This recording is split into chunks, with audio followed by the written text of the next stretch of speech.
What's up, guys? Welcome to Daily Dose of Reddit. This is your host, Zach, and today's subreddit is r/EntitledParents. This story is called Entitled Parent Threatens to Kill Me and My Friend. When I was 12, me and my friend were at the park right by our house. During the day, we had been practicing a talent show act for our school, and we were wearing the costumes we made for it. Suspenders, glasses, ponytails, black tights, ties, the whole stereotypical nerd getup. We didn't have time to get changed, and we assumed that nobody would care too much if we went to the park looking like that. It didn't matter. It shouldn't have mattered. We went to the park, we scootered there, and see this sort of family gathering. There's a whole bunch of parents having a picnic and their kids playing on the playground. This doesn't matter too much to us, and we start to play. The kids were a little younger than us, maybe 10? They were taking over the whole playground, but me and my friend didn't care too much because we got on a small piece of equipment on the side and we just started chatting. After a few minutes, this group of kids comes along and starts playing on the thing we're sitting on. No big deal. We get up to leave when one of the kids, entitled kid, stands in front of me to stop me from walking away. He's quite short, but looks mean. What are you wearing? Oh, it's just an outfit for our talent show. You look freaking stupid.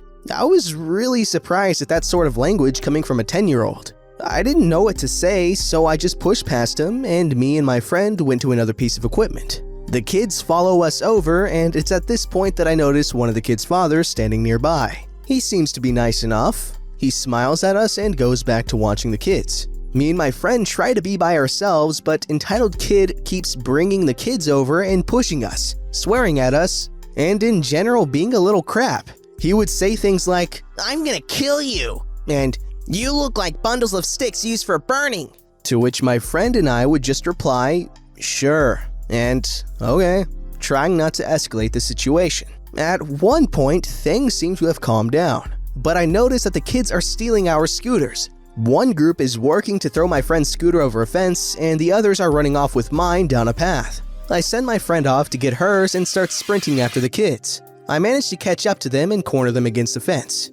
"Give that back. It's not yours." "What are you gonna do, bench?" At this point, I'd had enough. I push him into the fence and rip the scooter out of his hands. I turn around and start walking down the path. The kids run up behind me and start pushing me from behind, but I don't retaliate. After a few pushes, the group runs down the path ahead of me, entitled kid in the lead. I think that maybe they've given up, but when I get back to the playground, I see things are way worse. My friend is still tussling with the other group, trying to get the scooter. And entitled kid is standing by his mom, tugging on her sleeve and wailing, pointing at me with this evil grin on his face. She looks like a real meth head, a total mess. She, entitled parent, starts marching towards me, and my friend sees this happening and comes over after getting the scooter. The conversation goes as such. "You've been bullying my son." "What? Your son has been attacking me and my friend all afternoon." "Stop lying. This whole afternoon you've been an educated donkey and pushing my kids around, not letting them use the playground." I'm completely shocked at this point. But it was then that I remembered the father. He had seen the whole thing. Thinking I had a leg up on entitled parent now, I say, "Ask him." I point to the man. He's been standing by the playground this whole time and watched the whole thing. I say to the man, "Tell her." He looks very uncomfortable, and entitled parent stares at him with this look of threat. He scowls at me and straightens up. "All I saw was you talking back and bullying the kids." I felt sick at this point. Here I was, a 12-year-old, being pressured by a group of adults. I was beyond terrified.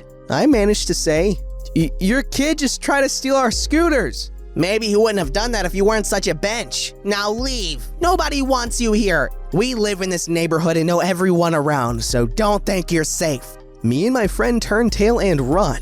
We were shaking, on the verge of tears, and petrified that our families would die.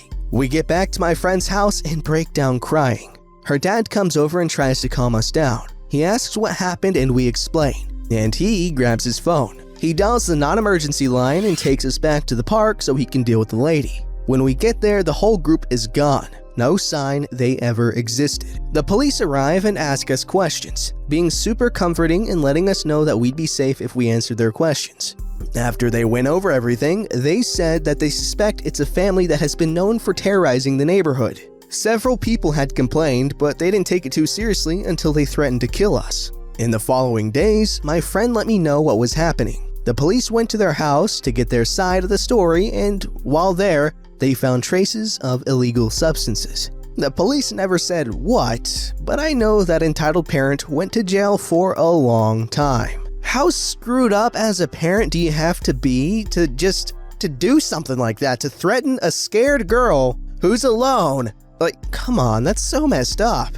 And you know what? The kid, he might have been a jerk in this story, but honestly, can you blame him? Like, when you consider who he's been raised by and around, it's ridiculous. Alright, here we have an absolute colossus of a story called I Get Karen Sent to the Principal's Office, and this time, she doesn't get the kids. During my last few years of high school, I delivered newspapers every morning. The money wasn't great, but it was my first job. I really enjoyed the peace and quiet that comes with being awake before the sun rises. It was an enjoyable experience, however, there were downsides. For example, we had to go around once a month to collect payments, which was a real pain. If you can't get a customer to answer the door, they can't pay you. If a customer decided to simply stop paying you, there was nothing that you could do about it. The subscription could only be canceled by the customer themselves. So, if someone decided to not pay you, the money was taken out of your earnings and the delivery person was the one stuck with the bill. Unfortunately, this was extremely common.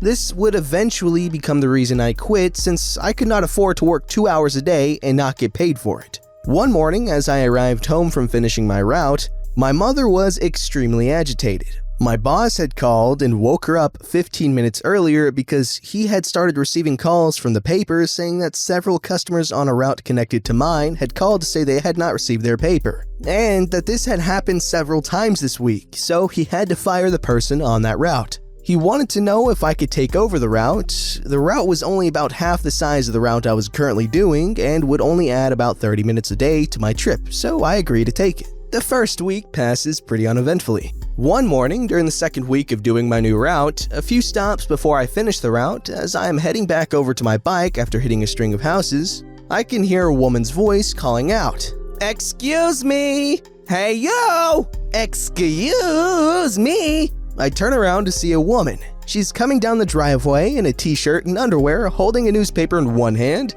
and using her free hand to try and pull the bottom of her shirt lower to preserve some sense of modesty. I recognize her as one of the substitute teachers at my high school. "Excuse me, what the frick is this?" she says, holding up the newspaper. I stood there confused for a moment before replying, "I'm sorry, Miss Karen, but I don't understand." She cuts me off. "I thought I already told you, if you guys are gonna fire my daughter for being a little late one day, then I do not want your freaking paper." I'm still a little confused.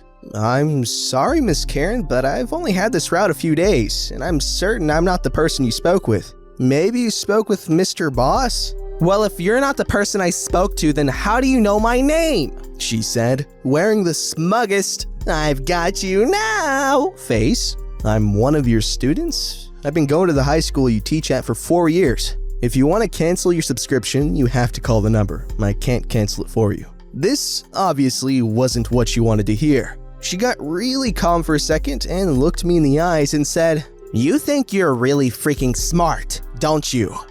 Before throwing the paper at me and turning around to waddle back up the driveway with her granny panties riding up her 45-year-old butt crack. I called my boss when I got home to tell him what happened and that she wanted her subscription canceled. He told me that when he had called to fire her daughter, Karen had picked up the phone and screamed the same thing at him, and that he had also told her that she needed to call the subscription line if she wanted her service canceled, and that the teenage paperboy could not cancel the subscription for her. He also said that when Karen's daughter accepted the job, her mom told her that she would be away every second weekend at her father's and would not be able to deliver the Saturday and Sunday papers, and that her mom would deliver them. The next Saturday, I received an updated subscription list and checked if her address was still on it. It was, meaning that she still hadn't called the line to cancel, so I had no choice but to keep delivering the paper. This continued for a few more months until I was finally able to convince my boss to cancel her paper due to non-payment. One morning on a weekday, I accidentally slept in until about 4:30 a.m., which meant I had to rush to get them all delivered before 6:30, which is the cutoff time before paper can be considered late. I deliver Karen's paper around 6:15, which once again is near the end of my route. This time, Karen comes running out, wearing pants this time, and starts yelling at me about how the paper is late and that she is going to call the paper and get me fired, just like they did to her daughter for being a little late one time. I tried to explain that her paper, while arriving a little later than I normally deliver it, is still not past the cutoff time and that the paper is only guaranteed to be in her mailbox before 6:30. And she, of course, in typical Karen fashion, was having none of it. You can't talk your way out of this one. You're gonna be so freaking fired. And she runs back into her house, laughing to herself. About 2 hours later, I am sitting in class, waiting for first period to start, and who should walk in to teach the class that day but Miss Karen. She has barely taken 2 steps into the class when she spots me and begins shaking her finger in my direction. Nuh-uh. No, not you. You go to the office now. My entire class is baffled for 2 reasons. The first reason being that I was a pretty good kid and didn't get into trouble often. And the second reason being that it happened so quickly after her walking into the room that I couldn't have even had the time to misbehave in any way, shape, or form. I arrive at the principal's office and check in with the secretary. She asks why I was in the office and not in class. Look, Miss Nice Secretary, I know every kid who gets sent to the office probably says this, but I honestly didn't do anything wrong. I then explain what happened between myself and Karen earlier concerning the paper route, and that this was about something that happened outside of school during non-school hours. She looks at me slightly confused and then nods at another girl sitting in the waiting room and asks if I know who she is. I didn't. I had never seen her before. She was a pretty girl, maybe 2 years younger than me, with short bleach blonde hair, wearing a band tee with the sleeves cut off, and what had to be at least 10 bracelets on each wrist. I can't remember the band, but it was probably some 90s punk band. The fact that she had been crying was obvious. Her eye makeup had been running and her face was red. I was sent to sit with her in the waiting area. She was sat on the furthest right with 2 seats to her left. I followed urinal etiquette and took the seat on the left. As we sat there waiting to speak to the principal, she would periodically play with her bracelets and rings, which is how I caught a glimpse of the fresh purple bruise around her wrist. The principal's door opens and the secretary whispers something to him, which causes him to glance at me. Mr. Gregg, could you come in here, please? Now, pretty girl's eyes light up with recognition as if she knows who I am. And it's at this point my foolish teenage self realizes that there is something bigger going on than me being kicked out of physics before the class even starts. The principal asks me what happened, and I explain to the best of my ability what had happened that morning. He thanked me and asked me to have a seat again. When I came out, the girl was gone.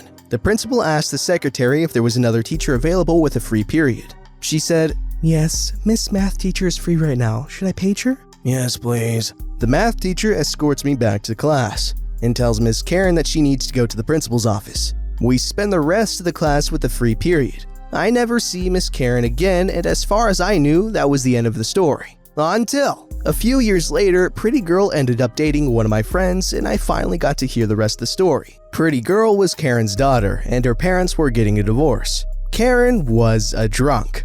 Apparently, she had been the one to get her daughter the paper route, because she thought having that job would mean her daughter would have to be at her house every night and never at her father's. Pretty Girl had tried the paper route and living with her mom for a while, but being the mean drunk that she was, things deteriorated pretty quickly and Pretty Girl wanted to go stay with her dad. When she did, there was no one to deliver the papers, and that's why she was fired. Not because they were a little late, but because around 50 newspapers had not been delivered several days in a row.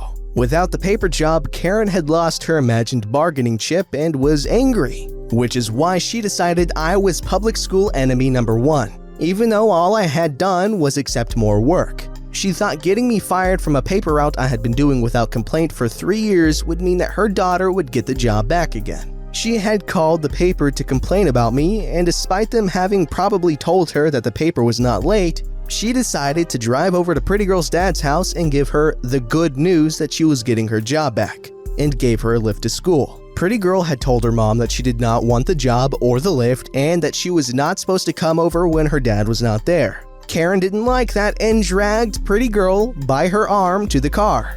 Pretty girl went straight to the office when classes started and asked them to call her dad. He had picked her up while she was in the principal's office. Now apparently, what I had told the principal was enough to corroborate Pretty Girl's story, which gave the principal what he needed to speak to the union and have her removed from my school's roster until Pretty Girl had graduated. That morning's events had also been a deciding factor in her dad getting full custody. This time, Karen did not get the kids. Okay, so that was quite the epic tale of the downfall of that nasty monstrosity called Karen. Or at least one of the potentially millions of them out there.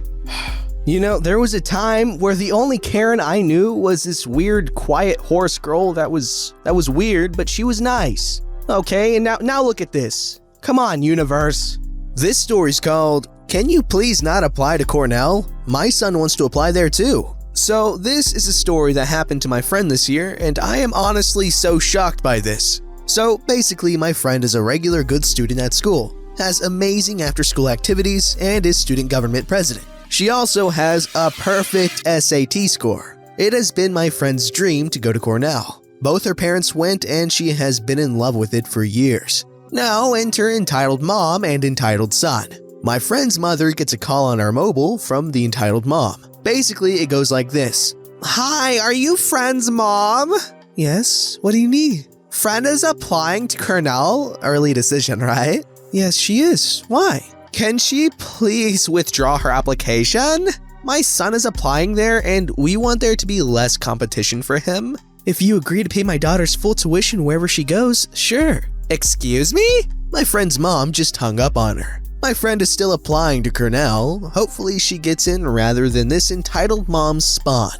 You know what? This story was short, however, it basically captures the full essence of entitled parents.